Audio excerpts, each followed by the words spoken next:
દબંગ મિત્ર ન્યૂઝમાં આપનું સ્વાગત છે। ગુજરાત વિધાનસભાની ચૂંટણીને લઈ પ્રચારની રણશીંગુ ફૂંકવા રાહુલ ગાંધીએ રિવરફ્રન્ટ પર કાર્યકરોને સંબોધતા કહ્યું હતું કે ગુજરાતના ખૂણે ખૂણેથી હજારો બબ્બર શેર આજે અહીં આવ્યા છે। તેઓ વિચારધારાની લડાઈ લડી રહ્યા છે। સરકાર પટેલની દુનિયાની આ સૌથી મોટી મૂર્તિ બીજેપી, આરએસએસ અને મોદીએ બનાવી છે। સરદાર પટેલના મોઢામાંથી જે શબ્દો નીકળતા હતા તે ખેડૂતોના હિત માટે નીકળતા હતા। તેમના વિના અમૂલ ઊભું ના થાત। એક તરફ ભાજપ તેમની મૂર્તિ બનાવે છે અને બીજી તરફ તેમનું જ અપમાન કરે છે। કોંગ્રેસે પક્ષે અન્ય રાજ્યોમાં ખેડૂતોના દેવા માફ કર્યા છે। અહીં પણ અમે દરેક ખેડૂતોનું 3 લાખનું દેવું માફ કરશું। ગુજરાતમાં કોરોનાથી 3 લાખ લોકોના મોત થયા। શું સરકારે કોઈ વળતર આપ્યું? કોરોનામાં મૃત્યુ પામેલા લોકોના પરિવારોને અમે 4 લાખનું વળતર આપીશું। અમે 10 લાખ યુવાનોને રોજગાર આપીશું। ગુજરાત કોંગ્રેસે જણાવ્યું હતું કે મોંઘવારી, બેરોજગારી, કથળતી કાયદા વ્યવસ્થા, ડ્રગ્સના બેફામ કારોબાર સહિતના મુદ્દે પ્રજાનો અવાજ ઉઠાવવામાં આવશે। આગામી ચૂંટણીને ધ્યાને લઈ કોંગ્રેસના રાષ્ટ્રીય નેતા પરિવર્તન સંકલ્પ સંમેલનમાં અમદાવાદ રિવરફ્રન્ટ ખાતે બૂથના યોદ્ધાઓને સંબોધન કરશે। ગુજરાતના 52,000 બૂથના યોદ્ધાઓએ રાહુલ ગાંધી સાથે સંવાદ કરશે। આ અગાઉ રાહુલ ગાંધી સવારે અમદાવાદ એરપોર્ટ આવી પહોંચ્યા હતા અને ત્યાંથી રિવરફ્રન્ટ ખાતેના કાર્યક્રમમાં પહોંચ્યા હતા। अशोक गहलोत जी, रघु शर्मा जी, रमेश चेनिकाला जी, जगदीश ठाकुर जी, सुखराम राठवा जी, स्टेज पे कांग्रेस पार्टी के सब सीनियर नेता, एमपी, एमएलए, पीसीसी के ऑफिस बेयरर्स, डिस्ट्रिक्ट और ब्लॉक प्रेसिडेंट, प्यारे कार्यकर्ता भाई और बहनों, आप सबका बहुत बहुत स्वागत, नमस्कार।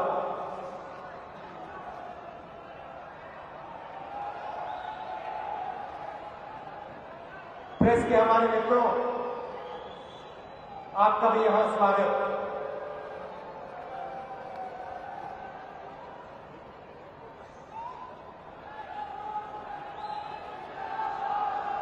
पूरे गुजरात से यहां आज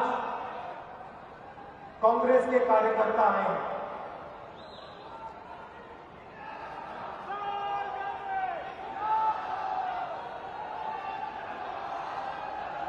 मतलब पूरे गुजरात से, गुजरात के हर कोने से, हर गांव से, हर बूथ से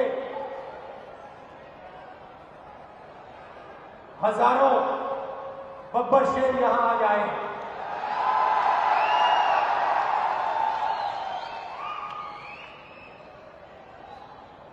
और ये जो बब्बर शेर है,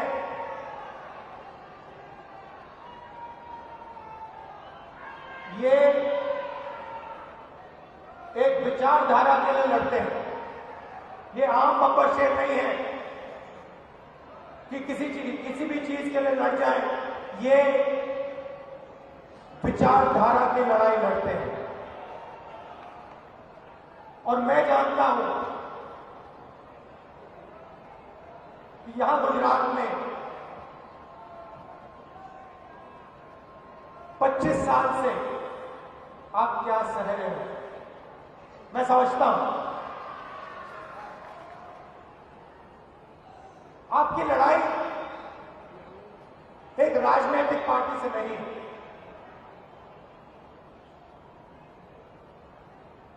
यह लड़ाई कांग्रेस और बीजेपी के खिलाफ नहीं, बीच में, इनके बीच में नहीं। सबसे पहले आपको समझना होगा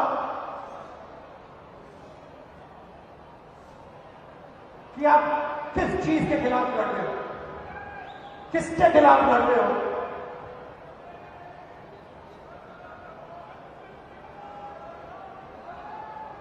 देखिए,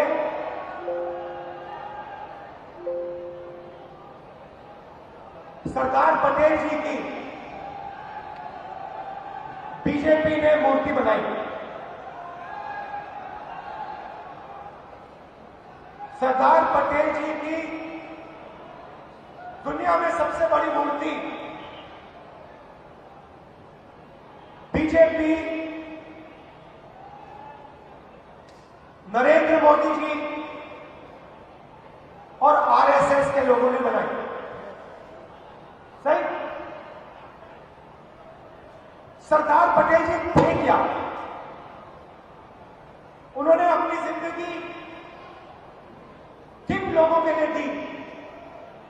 वो किससे लड़े और क्यों लड़े?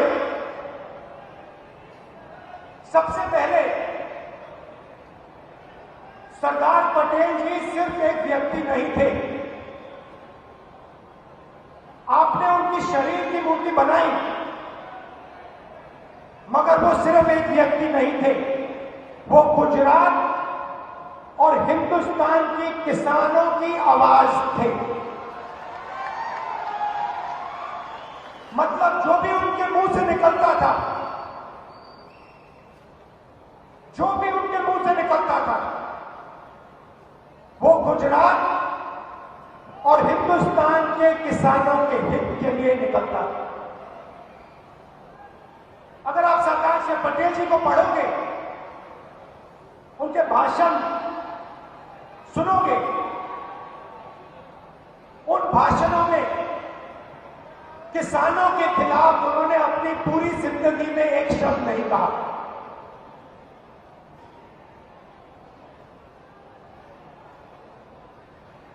सरदार पटेल जी ने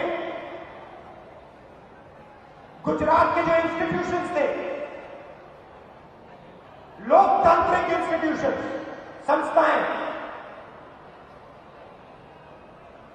उनको खड़ा किया। सरदार पटेल जी के बिना अमूल पैदा नहीं हो सकता। तो बीजेपी एक तरफ सरदार पटेल जी की मूर्ति का तैयार करती है, दुनिया में सबसे बड़ी मूर्ति खड़ी कर देती है, और दूसरी तरफ जिस चीज के लिए सरदार पटेल जी जिए और मरे, 24 घंटा उन लोगों के खिलाफ काम करते।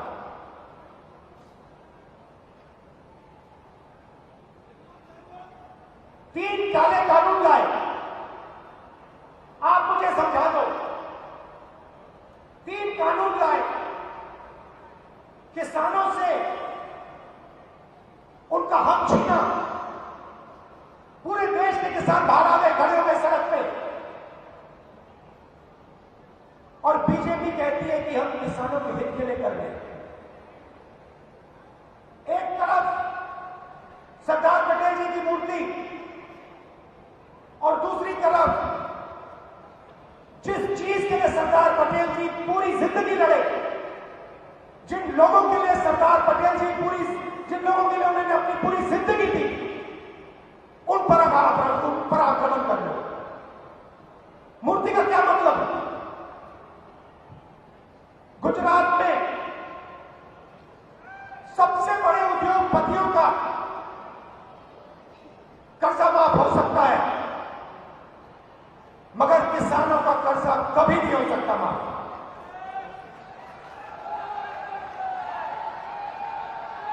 अगर आज सरदार पटेल जी होते, मैं आपसे पूछता हूं, गुजरात की जनता से पूछता हूं, अगर आज सरदार पटेल जी होते, क्या वो उद्योगपतियों का कर्जा माफ करते या किसानों का कर्जा माफ करते? अगर आज सरदार पटेल जी होते, तो किसानों के खिलाफ वो ये तीन कानून कभी लाते? सवाल नहीं उठता। मर जाते मगर ये कानून नहीं पास होने देते। ये सच्चाई है। एक तरफ मूर्ति बनाते हैं और दूसरी तरफ उन्हीं की सोच पर आक्रमण करते हैं, उन्हीं का अपमान करते हैं।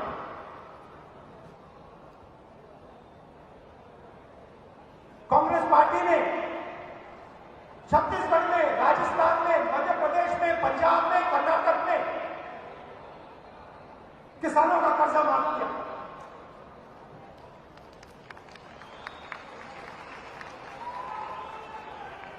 जहां भी हम सरकार में आए, हमने कहा पहला काम सरदार पटेल जी जो करते वो हम करके दिखाएंगे और हमने कर्जा माफ कर दिया। और यहां भी 3 लाख रुपए तक का कर्जा हम माफ करेंगे हर किसान।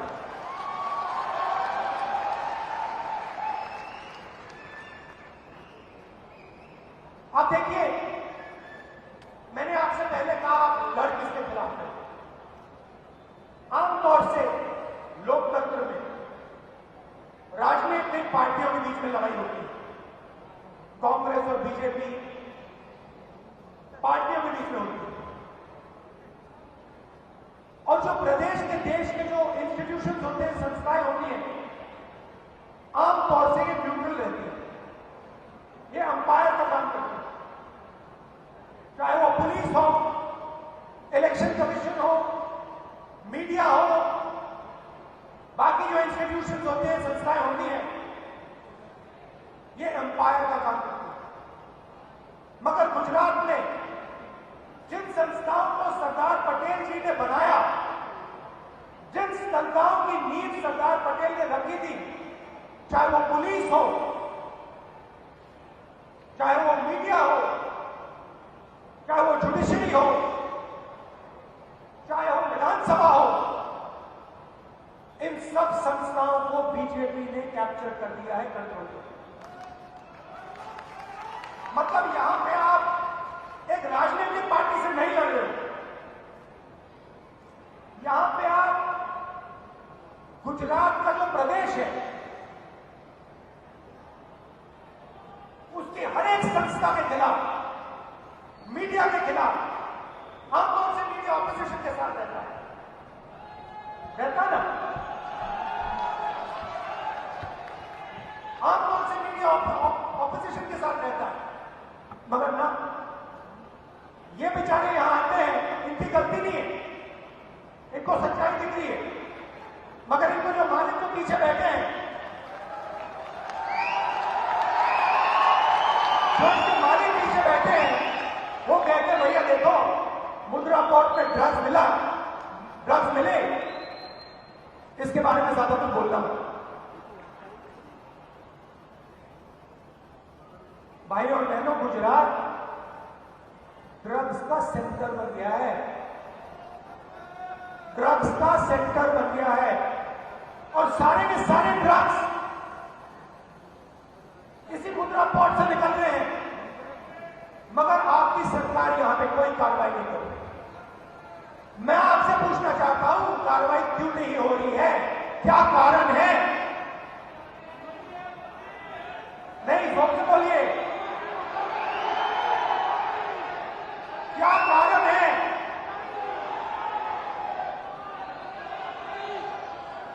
कि हर 2-3 महीने मुद्रा पोर्ट में ड्रग्स मिलते हैं, जो गुजरात के युवाओं का भविष्य को नष्ट कर रहे हैं, खत्म कर रहे हैं, मगर वहां पे कोई एक्शन नहीं लिया जाता। कारण क्या है? कोई ना कोई कारण तो होगा। अगर किसी गरीब व्यक्ति के घर में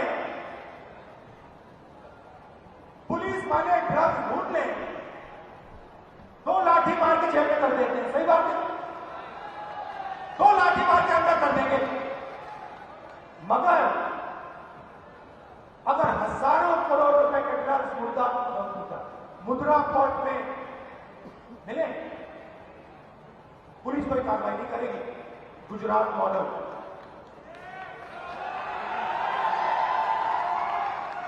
गुजरात मॉडल 2-3 उद्योगपतियों का, 3-4 उद्योगपतियों का राज, 100% मीडिया का कंट्रोल,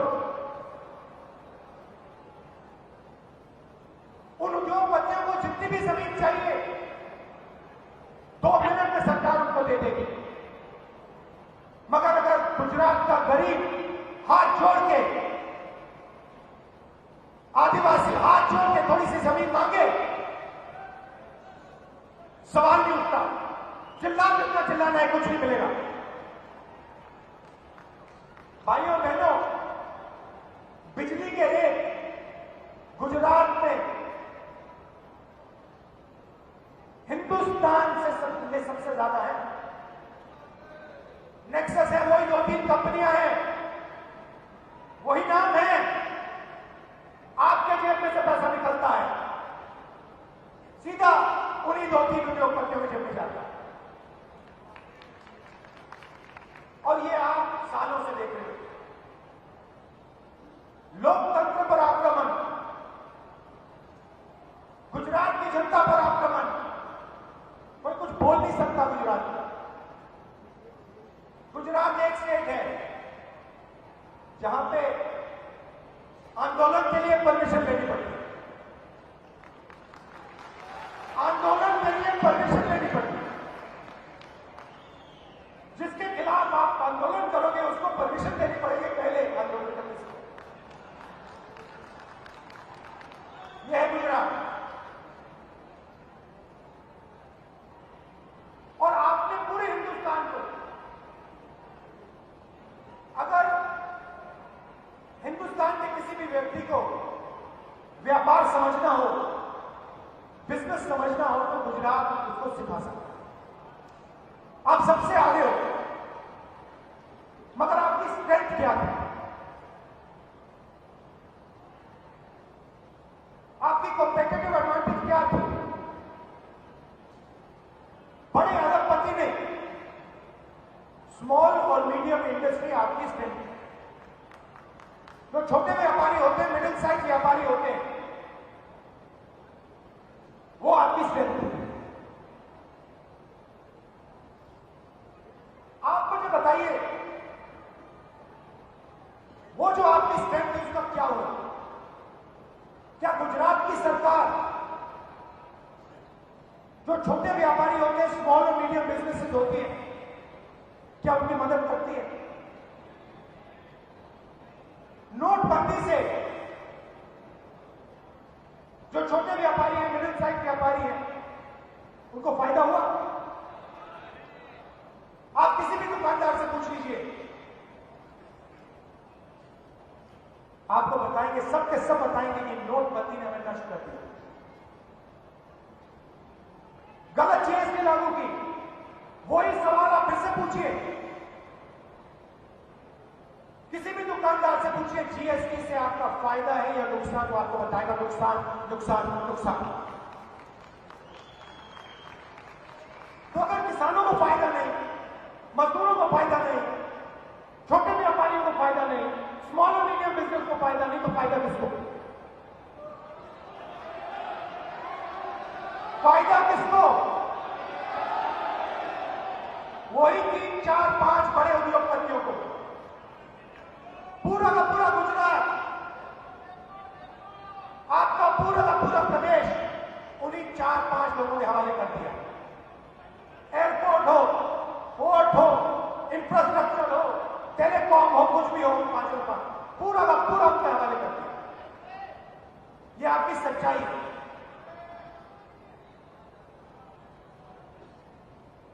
और अगर आप इसके खिलाफ लड़ना चाहो, आंदोलन करना चाहो, तो फिर पहले भैया परमिशन लेना, उन्हीं 3-4 उद्योगपतियों की परमिशन लेना, उससे पहले जनता की आवाज मत उठाना।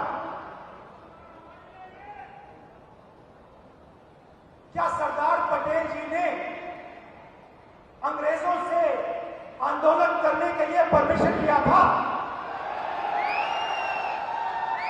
क्या सरदार पटेल जी अंग्रेजों के सामने गए और उन्होंने उनसे पूछा कि भैया हमें परमिशन दे दो?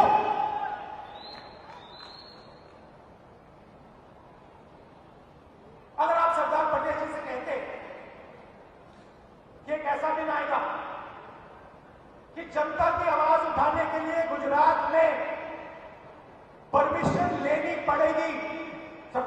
जी आपको क्या कहते हैं?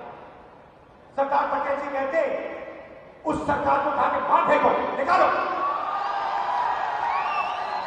जो सरकार गुजरात की जनता से कहती है कि आंदोलन करने से पहले तुम्हें परमिशन लेना होगा, उसको निकालो, सरदार पटेल जी कहते हैं।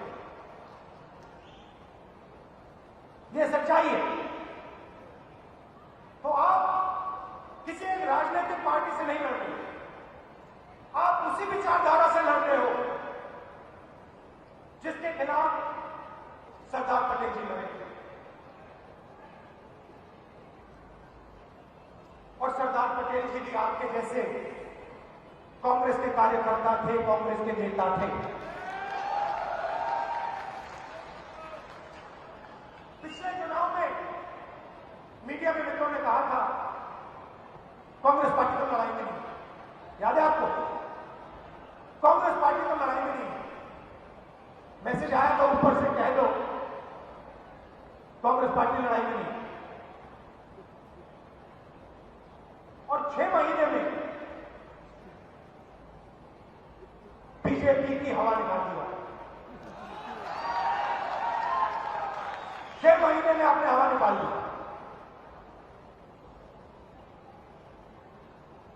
थोड़ी सी कमी रही, मगर आप बब्बर शेर जैसे लड़े, एक साथ खड़े हो गए, विचारधारा के लिए लड़े, गुजरात के किसानों के लिए लड़े, व्यापारियों के लिए, स्मॉल और मीडियम बिजनेस वालों के लिए, युवाओं के लिए।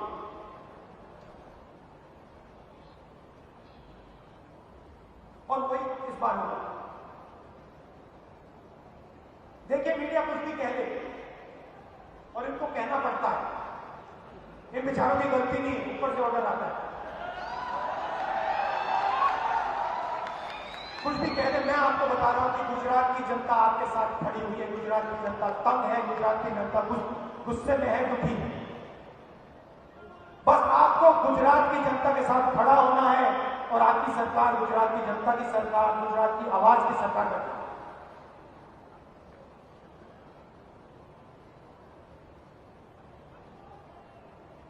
सरकार बनने के बाद गुजरात की जनता के लिए कांग्रेस पार्टी क्या करेगी? पहले मैंने कहा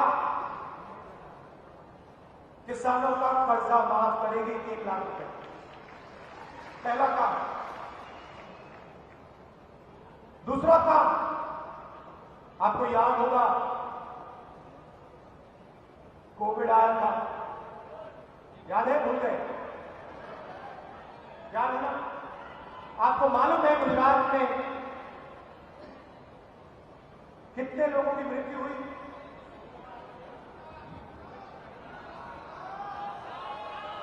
3 लाख लोग,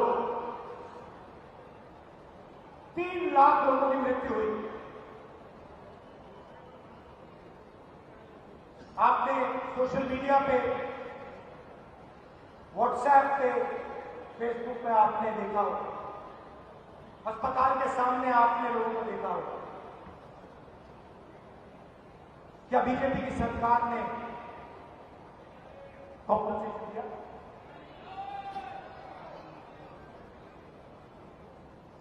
सरदार पटेल जी की इन्होंने मूर्ति बनाई। अगर आज सरदार पटेल जी जिंदा होते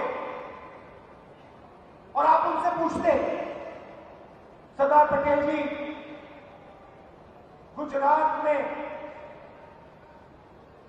3 लाख लोग कोविड के शिकार हुए, क्या उनको कॉम्पनसेशन, उनके परिवारों को कॉम्पनसेशन दिया जाना चाहिए, हां या ना? सरदार पटेल जी क्या कहते हैं? क्या सरदार पटेल जी कहते नहीं देना है कॉम्पनसेशन? सवाल नहीं उठता। तो जो सरदार पटेल जी कहते हैं वो कांग्रेस पार्टी करेगी। 4 लाख रुपए कॉम्पनसेशन हर व्यक्ति को देगी।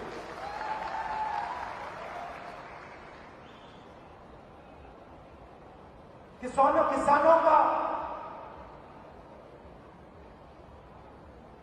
बिजली बिल माफ करेगी और 300 यूनिट बिजली के जनरल कस्टमर्स को देगी। 3,000 इंग्लिश मीडियम स्कूल और लड़कियों के लिए मुफ्त में शिक्षा कांग्रेस पार्टी ने दी।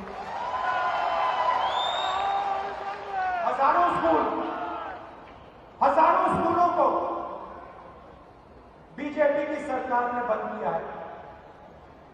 सरदार पटेल जी की मूर्ति लगाई हुई, हजारों स्कूल को बंद करना। तो हम 3,000 इंग्लिश मीडियम स्कूल खोलेंगे और मुफ्त में लड़कियों को शिक्षा देंगे। और जो मिल्क प्रोड्यूसर्स हैं उनको 5 रुपए की सब्सिडी और गैस सिलेंडर जो आज 1,000 रुपए का है वो हम 500 रुपए में देंगे। जो यूपीए के समय में 400 रुपए हुआ करता था, जो आज 1,000 रुपए है।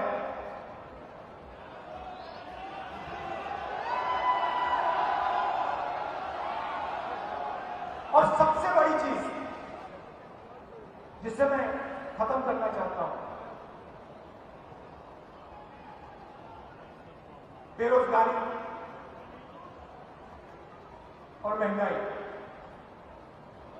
मैंने आपसे कहा कि बीजेपी की पॉलिसीज ने, नोटबंदी ने, जीएसटी ने जो स्मॉल और मीडियम बिजनेसेस हैं, छोटे व्यापारियों की रीढ़ की हड्डी तोड़ दी। भाई और बहनों, सच्चाई यह है कि 2-3 अरबपति इस प्रदेश को रोजगार नहीं दे सकते। रोजगार कौन देता है? रोजगार छोटे बिजनेस, स्मॉल और मीडियम बिजनेस, व्यापारी और किसान देता है। और जब तक इनकी सरकार नहीं बनेगी, जब तक किसानों की, छोटे व्यापारियों की, स्मॉल और मीडियम बिजनेस वालों की सरकार नहीं बनेगी, जो सरकार उनकी पूरी मदद करे, तब तक इस प्रदेश में रोजगार पैदा नहीं हो सकता है। आप जितनी भी कोशिश कर लीजिए, अगर स्मॉल और मीडियम इंडस्ट्री मजबूत नहीं हुई गुजरात में, यहां पर रोजगार पैदा नहीं होगा। अगर बैंक के दरवाजे किसानों के लिए, स्मॉल और मीडियम बिजनेसेस के लिए, डायमंड इंडस्ट्री के लिए, टेक्सटाइल इंडस्ट्री के लिए नहीं खुले, तो यहां पे रोजगार पैदा नहीं हो सकता। और गुजरात के जो युवा हैं भटकते फिरेंगे, मगर उनको रोजगार नहीं मिलेगा। और कांग्रेस पार्टी का फोकस उन युवाओं को रोजगार देने पर होगा। पूरा का पूरा फोकस हम गुजरात के युवाओं को रोजगार देने में लगा देंगे और 10 लाख युवाओं को हम रोजगार देंगे।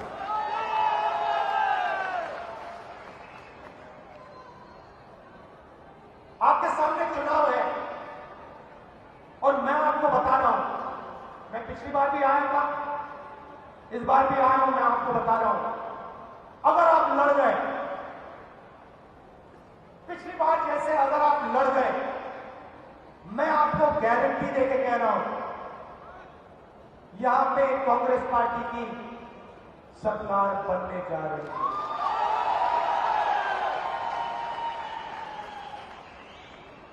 आप देखिए,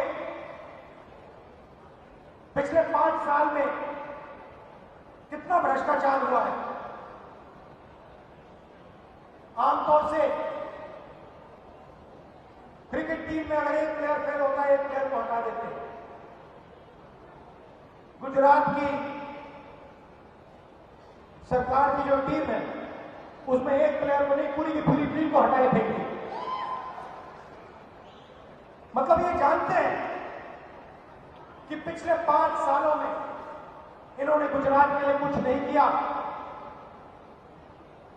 सिर्फ भ्रष्टाचार किया है और गुजरात की जनता को ये सब दिख रहा है। तो आप लड़ जाइए, मैं आपके साथ हूं, आप लड़ जाइए और मैं आपको गारंटी देके बता रहा हूं, अगर आप लड़ गए, अगर आप कांग्रेस पार्टी की विचारधारा के लिए लड़ गए, अगर आप किसानों की आवाज के लिए, मजदूरों की आवाज के लिए, आप जनता की आवाज के लिए लड़ गए, मैं आपको गारंटी करके कह रहा हूं कांग्रेस पार्टी और कार्यकर्ता जीत जाएंगे। आप हमारी शक्ति हो, आप हमारी रीढ़ की हड्डी हो, और मैं दिल से आपका धन्यवाद करना चाहता हूं कि आप कांग्रेस पार्टी का झंडा उठाते हो, कांग्रेस पार्टी की विचारधारा के लिए लड़ते हो, और गुजरात में आपने बहुत मुश्किल सही, मैं समझता हूं, दम लगा के लड़िए, गुजरात में कांग्रेस पार्टी को जिताइए, गुजरात की जनता की और अपनी सरकार बनाइए। बहुत धन्यवाद।